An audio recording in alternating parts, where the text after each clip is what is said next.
start with Geeta Dhyana.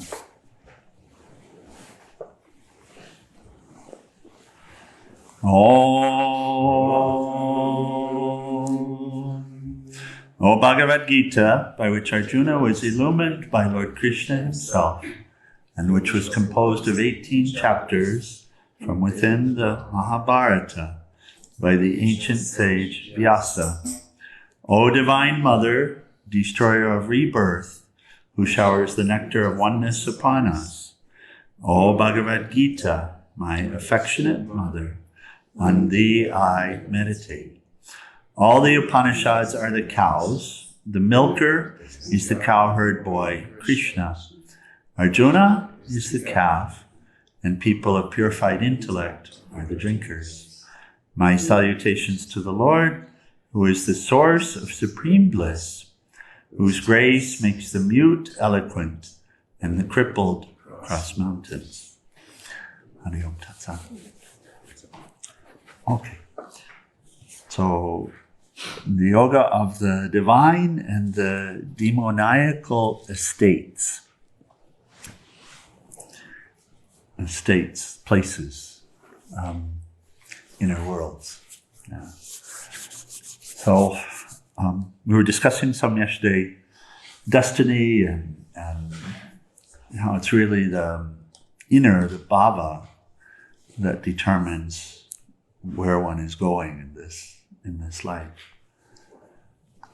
And we had reviewed the virtues, the divine qualities. And we'll start this morning, we'll read them again briefly. And then there's a wonderful reflection from Swami Satchidananda that we can share this morning on them in terms of how we can relate to them. The list is long. We remember the list is pretty long in terms of the virtues. But of course, they each support each other. And we certainly do find in this world that there's everyone and everything here, every type of, right? No two snowflakes alike. So every type of person, every type of being, every type of attitude. And it is so that we find that there are those coming into this birth who have a tendency towards one or the other of these. But it doesn't mean that they're stuck there. Although that will be the predominant nature. It will be the predominant nature. So it's going to take something to move from the demoniacal. And when we review the qualities of that, we see actually we're in a time where predominantly it's this way. So okay, here's the long list.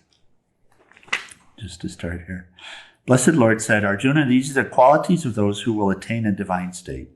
Fearlessness, a pure thinking heart, staying on the yoga path of wisdom, no matter what happens, always giving generously, control of the senses, a life of self-sacrifice, a desire to study scriptures, acceptance of austerities, straightforwardness, not causing pain to others, truthfulness, never angry, always peaceful, renunciation of the fruits of your actions, never speaking falsely or maliciously of others, compassion for all beings, not coveting what others have, gentleness, modesty, no fickleness, full of vigor, always forgiving, courageous in adversity, pure of body and mind, no hatred toward anyone, and never puffed up with pride. He summarizes, these are the characteristics, Arjuna, of a man or woman destined for a divine life. Here's what Swamiji adds. He says, even though the list is a long one, if you develop even one of these qualities to the fullest extent, automatically you see the other qualities coming. It's not that you have to practice one at a time. Let anyone lead. The others will follow because they're all links in a chain. You can't be truthful without being nonviolent, without being pure, without being modest. And the basic characteristic to develop, which underlies all the rest, is selflessness or renunciation. When I say renunciation, please don't immediately misunderstand and think someone is a renunciate because he or she wears particular clothes or has a special name or lives in an ashram. Those of us living in ashram, we get that.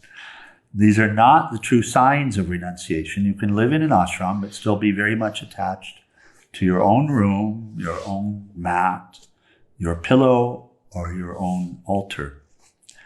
Real renunciation means freedom from selfishness. You renounce your selfishness.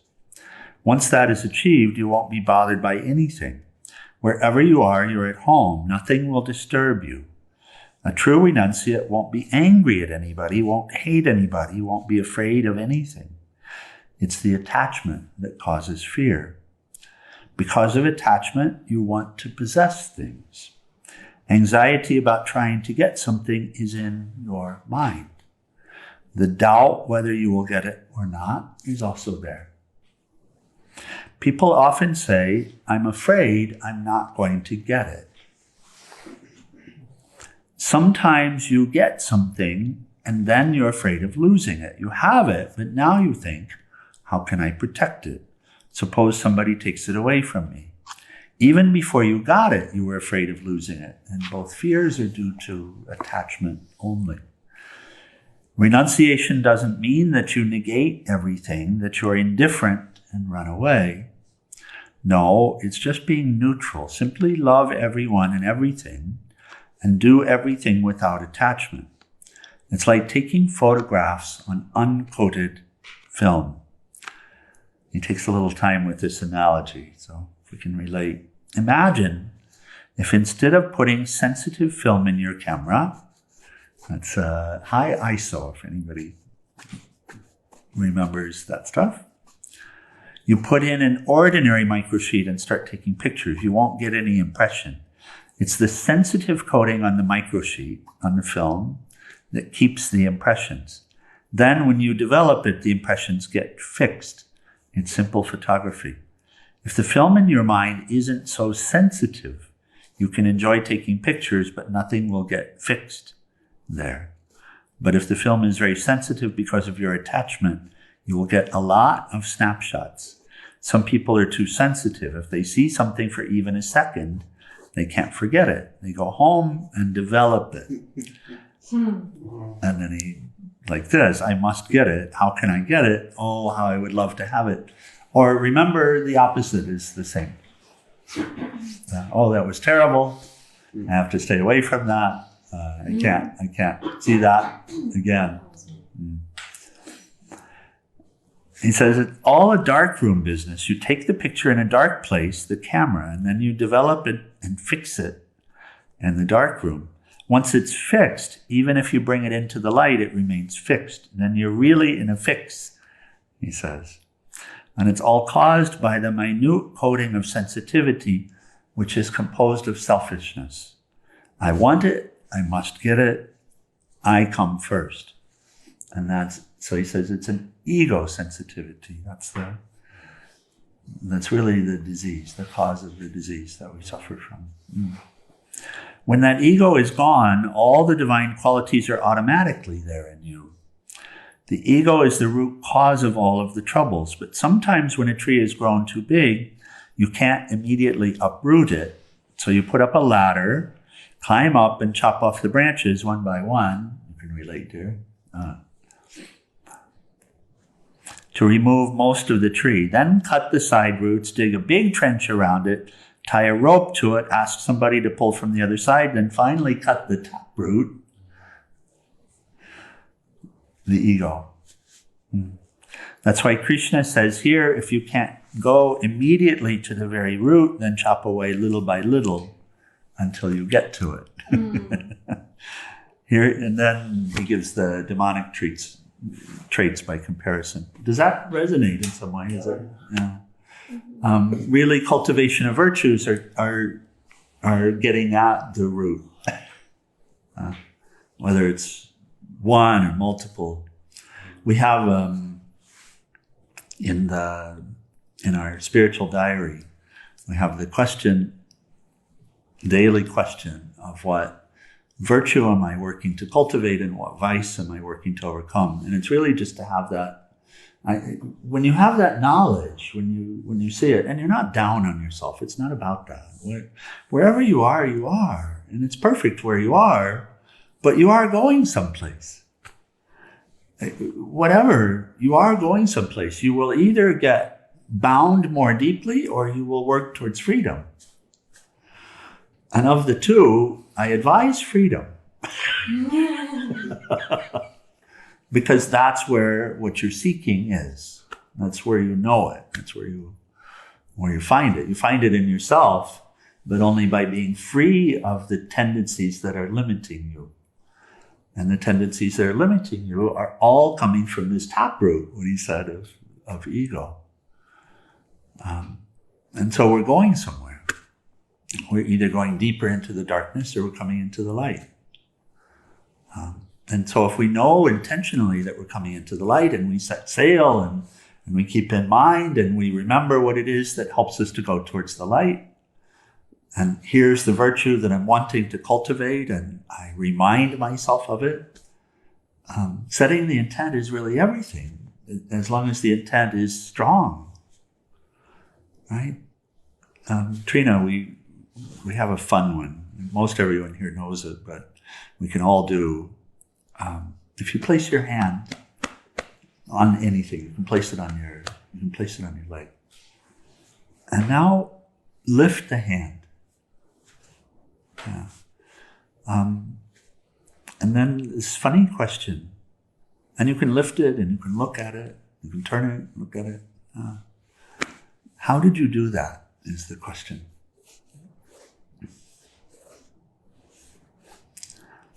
Right. Beautiful smile. You don't know, do you?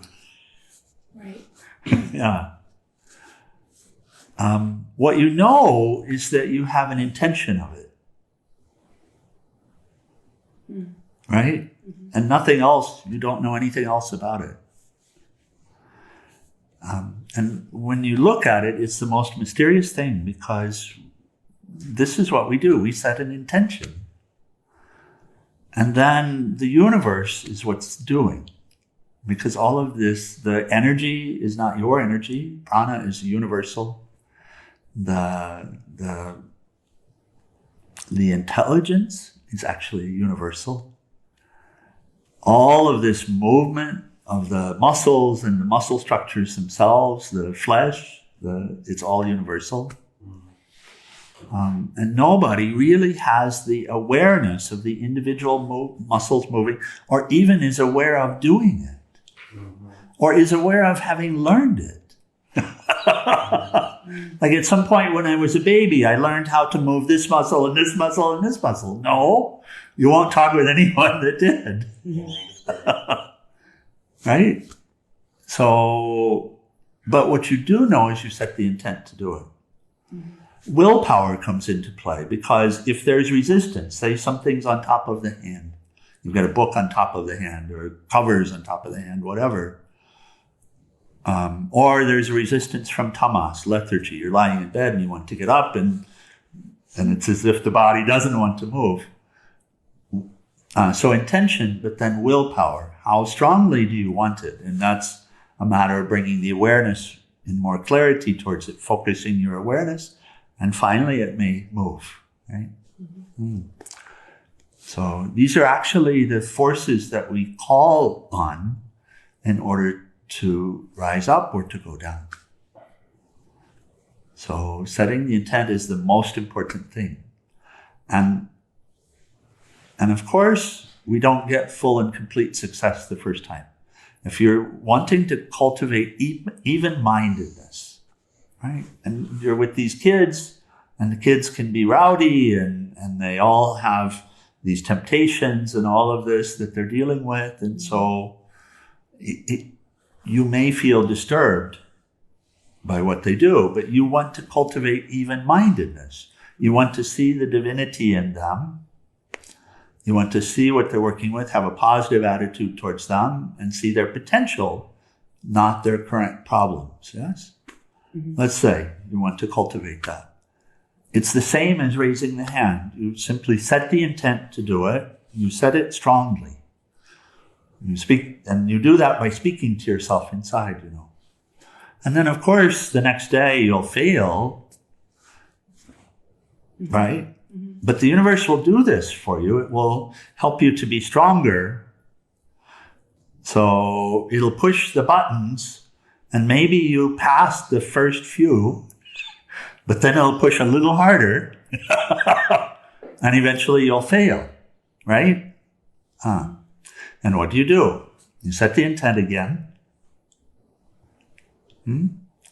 and the next day you fail. But it's never a failure. Really, that failing is a funny concept. It's the process of learning, right? As long as you don't give up on yourself and you keep setting the intent, then eventually you pass all of the tests. And now that even-mindedness has been cultivated. It's not easy to do, but that's really the process. I share a story, and maybe it's a good time for it. Some here have heard, not everyone. I don't think Nathan. When I first went to ashram in India, I'd committed to be there for a month. And I was doing my best in everything. I was showing up for all the classes and workshops and chanting my heart out and all of that. And like the third morning there, we showed up for brunch. And the brunch that morning was bananas. And it was just a bunch of bananas sitting in the middle of the tables. And they were green, by the way. Okay. And so I took a couple of bananas and they were on the plate. And then I was trying to peel the banana. And I was struggling terribly with it. And it was getting frustrating, on the inside stuff. What is going on with this? And then I heard the people sitting across, there were just two people sitting across the table from me, and they were laughing at me. And so ego tweaked, and it's like, what are you laughing at? You don't know how to peel a banana. What do you mean I don't know how to peel a banana?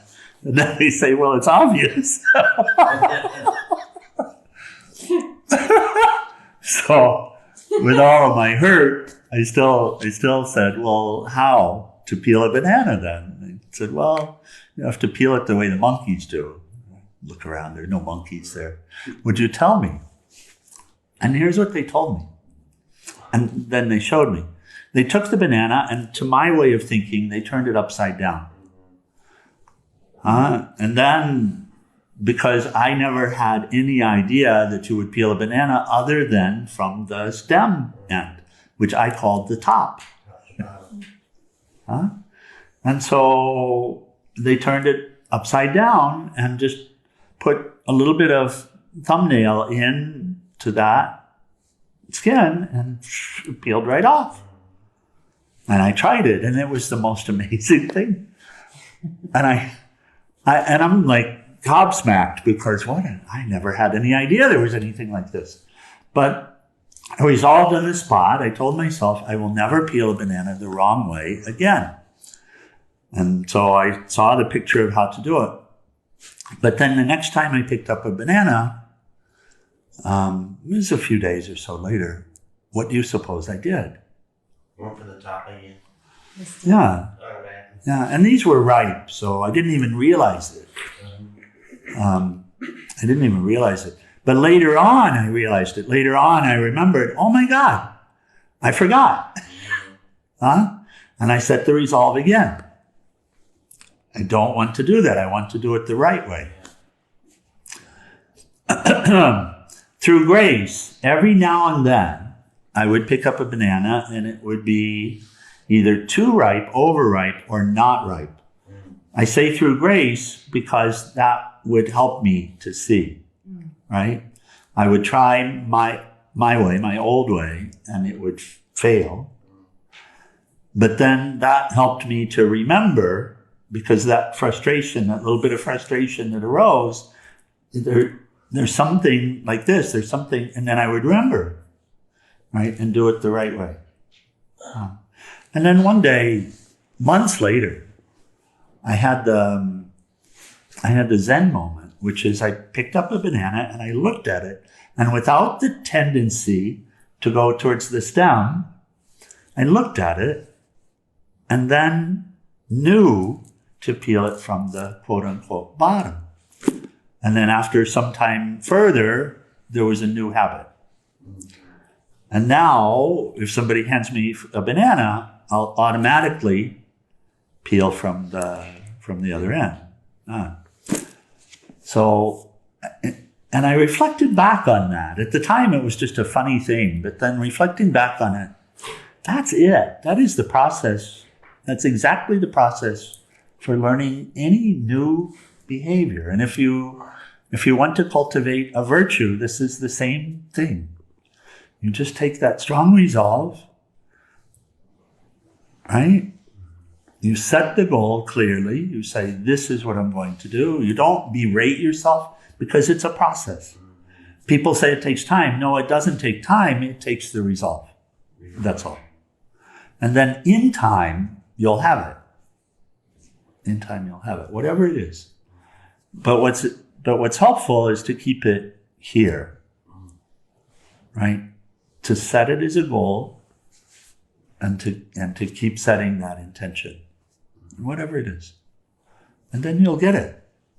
And by the way, when you're successful with it, you'll see, and that increases the willpower exponentially. Because now you know how it works. You know what I do. My role is the intention and the willpower. And then I trust the process. I trust the process. I trust the divine work.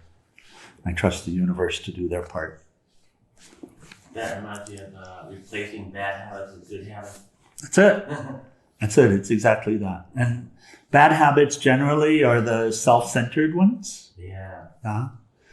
That's ultimately the one bad habit is selfishness. And don't blame yourself for it having gotten there. So, just root it out. Completely self-absorbed. Yeah. We'll just read as he begins the demoniacal. There's a very good exposition into these. He says, on the other hand, Arjuna, those destined for a demonic state are ostentatious, arrogant, conceited, and ignorant of the truth. And he says the divine habits lead to moksha or freedom, the demonic habits to bondage. We can see. I think we can see. Selfishness is completely out of alignment with the truth. That's the thing. People say, I need to put myself first, and Swami will say, yes, but before that, you need to understand who the self is. Yeah, because if you really wish to put yourself first, then you're going to learn to serve others first. Because that's really your self. That's really yourself. And that helps you to be free of the selfishness, of the self-centered nature, which is a lifting of the one veil. There's really only one veil. We talk about many, many veils, but there's really only one, which is this I, me, mine veil. Even thoughts. In Raja Yoga, we learn chitta vritti nirodha, meaning yoga is the stilling of the thoughts. It's not really the stilling of the thoughts. It's the end of the identification with them.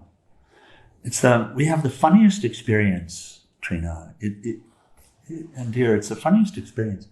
Because a thought comes and we immediately take it to be ours. It's a very funny experience. You don't have the same relationship with anything else. The clouds, they pass. And the thoughts are really like passing clouds. There's an infinite number of them, and they come and they go, don't they? Yeah. Yes. And also learn, like when I became a mom and then single mom, Yes. one of the first things that I was told is like, oh, you need a day for yourself. And Yes. then, Yes. and then when I became a single mom, all I wanted was that I need to day for myself. I don't do anything for myself. And That's then, right.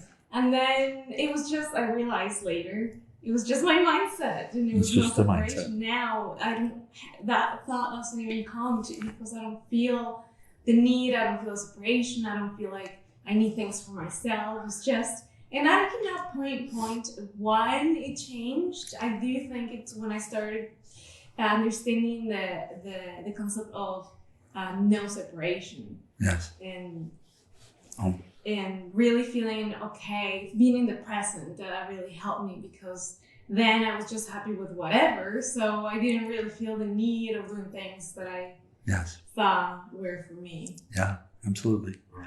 And it's just really beginning to erase that I-ness, I, me, mine-ness. Oh, and then I later understood also that it was a matter of tapping into that self first, and that's when it really dissipated my lower self, that me wanting something out of things, or my own time alone or something, because I was tuning first. Oh. Nothing here is ours. Even the thoughts are not ours. But thoughts can be utilized. They're tools. They're tools. Limited thoughts you don't want to pick up. They're like messed up screwdrivers. They're not very helpful tools, because when you pick them up and utilize them, they reinforce the ideas, the feeling of limitation.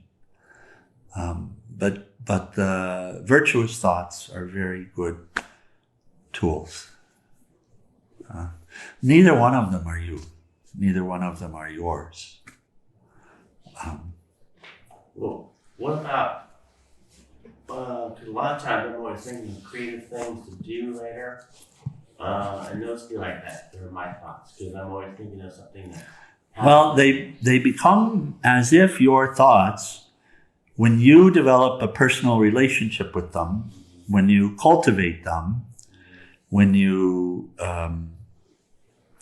harbor them, when you hold on to them,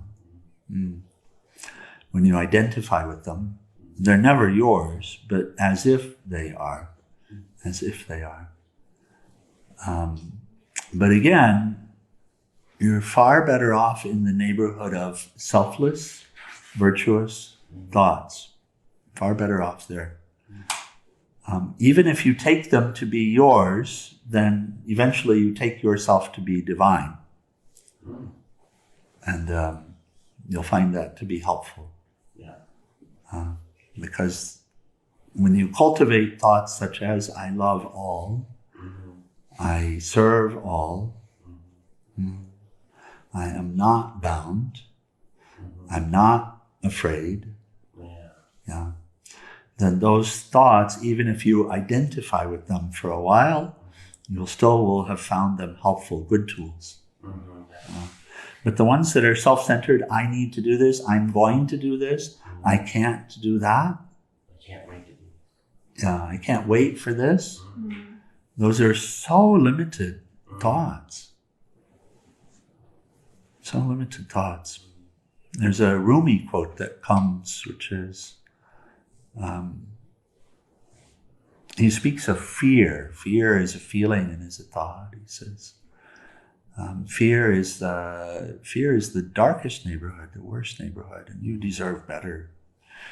He's recognizing, of course, that the neighborhood that we live in is our thoughts. The thoughts, again, not even our thoughts, but the thoughts that we've cultivated, Narayana dots, that we've brought to us, called to us, the ones that we've reinforced, the ones that we've come to identify with, the ones that we harbor, that we hold on to at all costs. That's the neighborhood that you live in. The bad screwdrivers. Yeah. You don't live in an ashram, you live in your inner world. And when your inner world becomes one of acceptance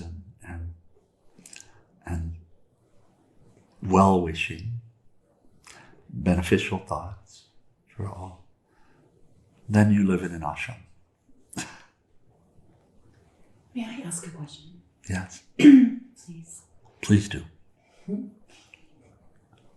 When serving others, how does creative time, like Karthikeya was, I think, talking a little bit about? No, he's talking about dreaming of creative time. He's not talking about creative time. He's talking about thinking about creative time. Okay. Yeah, which is daydreaming. Okay. Not having creative time.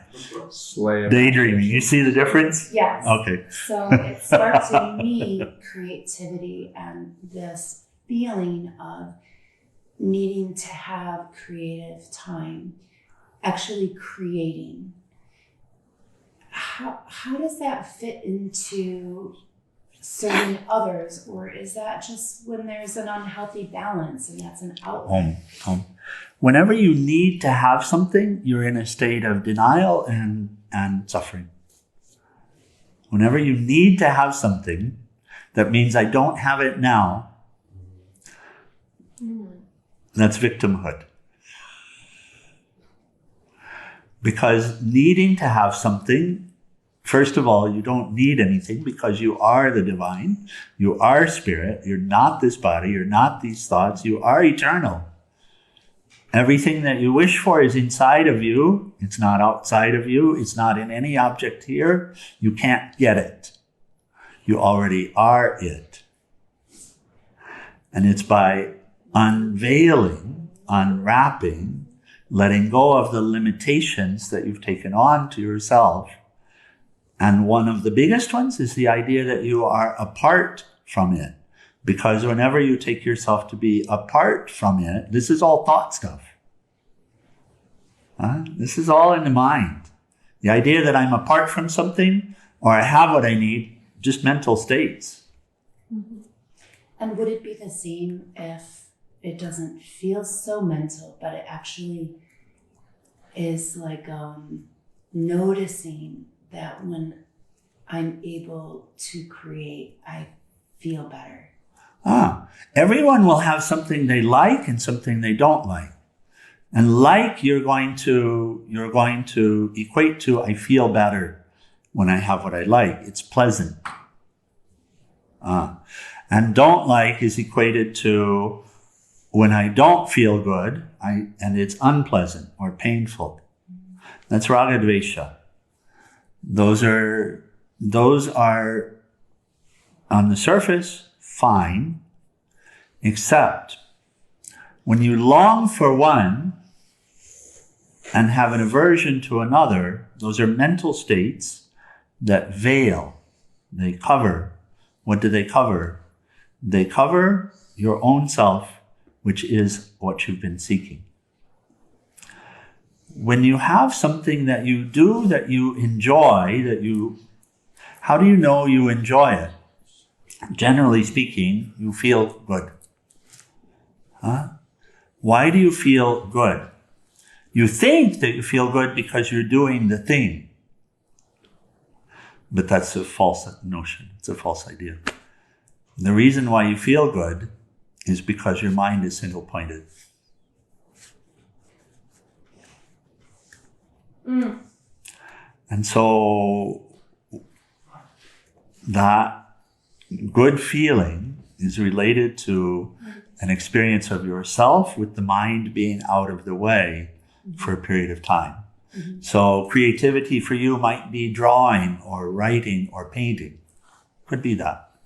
But your experience in drawing or writing or painting is that when you're engaged in it, then your mind is single-pointed. Mm-hmm.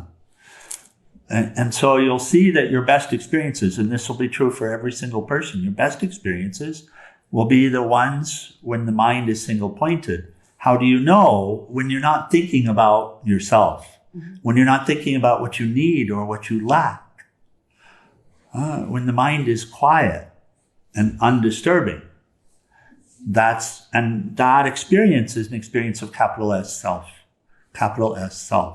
So now the mind is out of the way. And you see, everyone will have that experience while engaged in some different activity, because the mind has different proclivities. Each one has different gifts and different ways of dealing with. So one person will get it hunting, another person will get it playing golf, another person having sex, another person cooking, another person reading, another person. I know a dear friend who gets it riding a lawnmower. But you see, it's not related to the activity. It's just for us, that's our experience of meditation. Mm-hmm. Meditation means when the mind is single-pointed. So if you can recognize this, then you can realize, the way out is to get the mind focused, single-pointed, and to stay there. It doesn't make any difference, actually, what you're doing. It's just that your own personal experience is you get to taste your own self. When I do this, or I do that. But invariably, whatever it is, you can't do it all the time. So the rest of the time you spend longing for it, or wishing that you had it. But what you really want is simply for the mind to be single-pointed and to be uninvolved with your needs. Because these needs are imaginary. That's why they're different in every single person.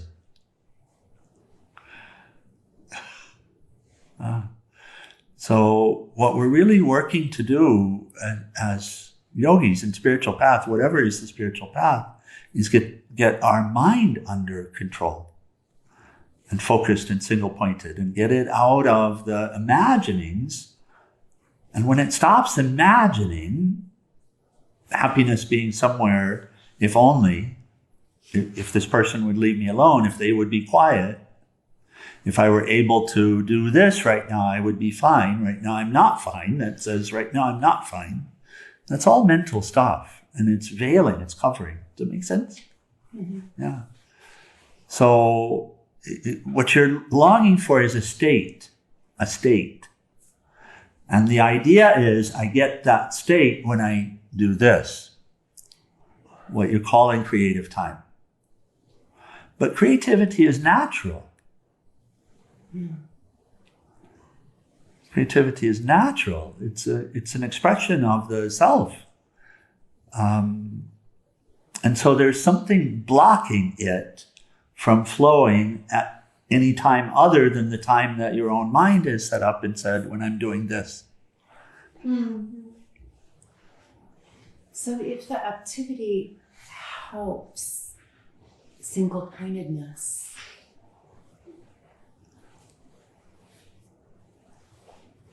is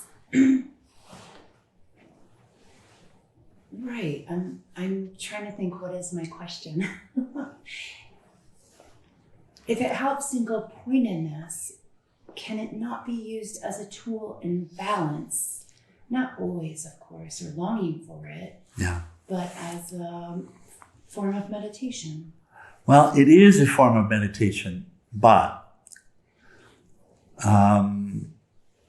meditation really is wanting to be a constant state. That's what's called samadhi. And samadhi doesn't mean sitting with eyes closed. It means the mind remaining single-pointed. And in order to get there, you're going to have to break the habit of relying upon an experience which is temporal and which cannot be repeated.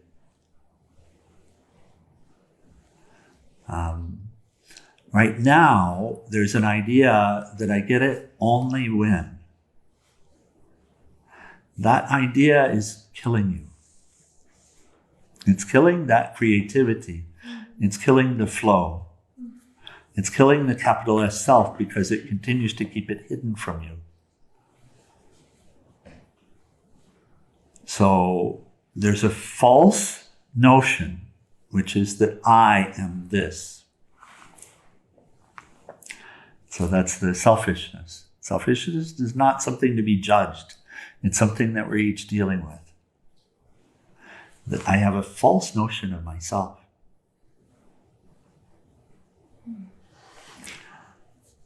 I have a notion of myself that I'm limited. I have a notion of myself that I need something external in order to be happy. And that's going to have to be broken because those are falsehoods. It's not true. It's not true. I remember reflecting when I was just a reflection. So we had a big life, what people call a big life, and we had a very deep depression for a few years because the big life didn't provide what we were convinced it would provide. And I remember reflecting on what's just been shared and seeing the veracity of it, seeing that it's correct. If you reflect back on your happiest moments, you can just pick one now. And if you reflect on it, look at the mental state at that time and see what it was.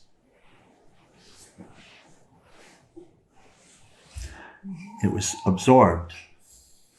It wasn't looking for anything. That's the key to experiencing happiness. It's not attaining to something, because in attaining to something, the vast majority of the time, the mind is involved in attaining to something. And then you get a few moments where it's absorbed. I used to believe that the happiness that I experienced upon attaining something was because of having it. But if you look at the mental process, you see that's not it. Because it's not in the thing. It wasn't in the car. It wasn't in the new contract. It wasn't in the job. It wasn't in the money. It was simply that this process of becoming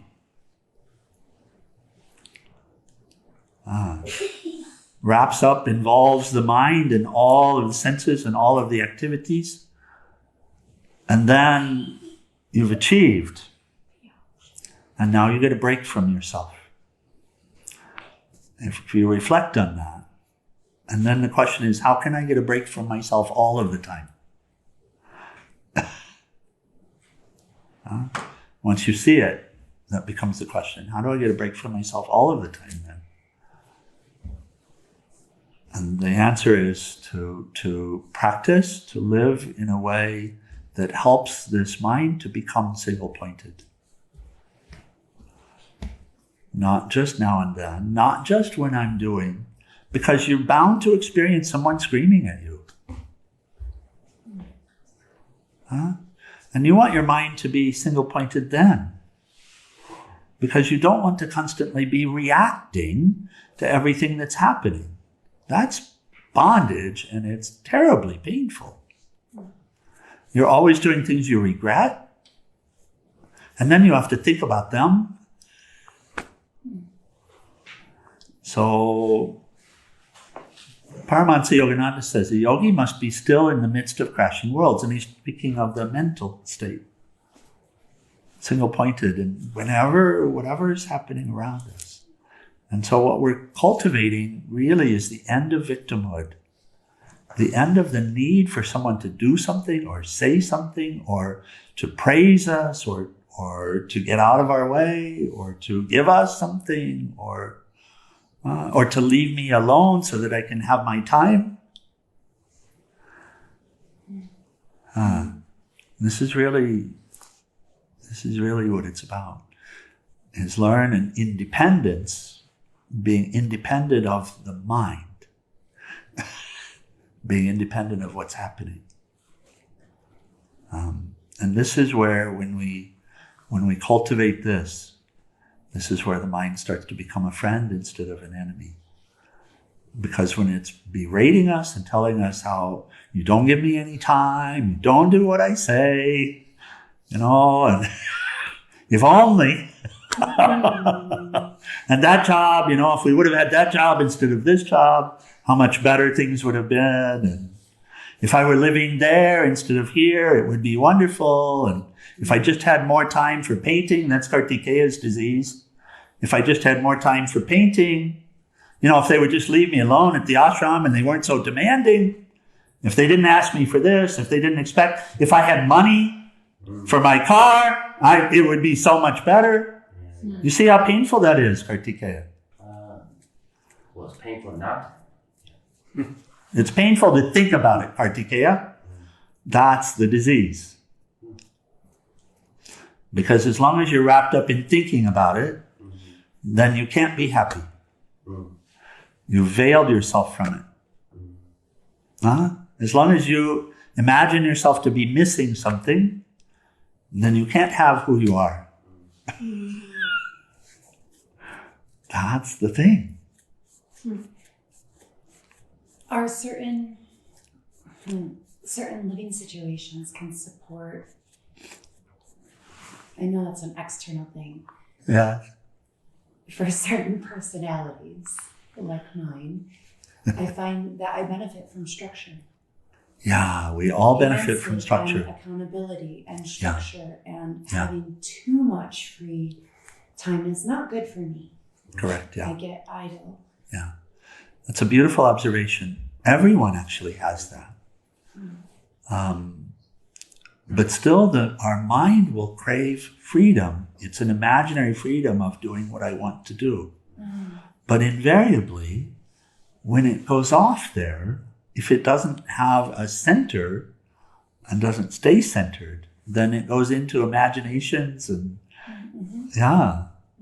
So this is what is called self-control, little s. Having really controlled the mind's wanderings and imaginings and like that, and keeping it in a productive place, in a beneficial place. Indeed, that's so for all of us. Structure helps us. You could say any structure helps us, interestingly. People argue about proper governance and like this, and actually we need a structure, something that we can count on, rely upon in order to have. And control doesn't mean the mind will imagine that control means to control my circumstances. But it really means to have an inner control.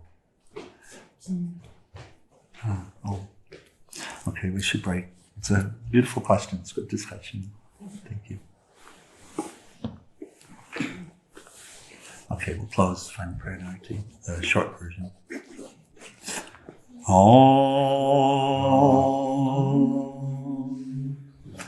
Om Chayambakam Yajamahe Sugandim Pushtivardhanam Orvai Rukameva Bandhanan Mritor Mukshiyamam Mritat Om Chayambakam Yajamahe Sugandim Pushtivardhanam Orvai Rukameva Bandhanan Mritor Mukshiyamam Mritat Om Chayambakam Yajamahe Sugandim Pushtivardhanam Orvai Rukameva Bandhanan Mritor Mukshiyamam Mritat Om Shanti Shanti Shanti. O adorable Lord of mercy and love, let us abide in thee forever and ever. Humble of Satguru Shivananda Maharaj Ki, and for all the saints and sages of all the